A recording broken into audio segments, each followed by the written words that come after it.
পুল আপস ব্যাকের জন্যে বেস্ট ওয়ার্কআউট, কিন্তু অনেকে পুল আপস করতে পারে না, তো তাদের জন্যে কিছু মডিফিকেশান।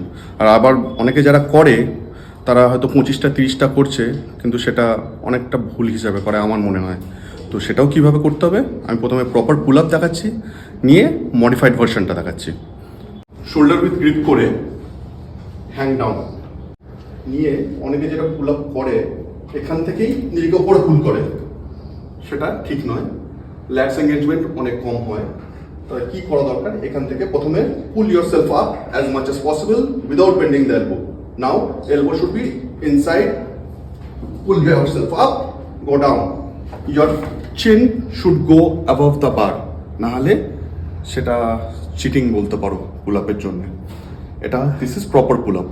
আর যারা করতে পারে না তাদের জন্য একটা ভেরিয়েশন আছে, সেটাকে বলা হচ্ছে স্ক্যাপ পুল আপস।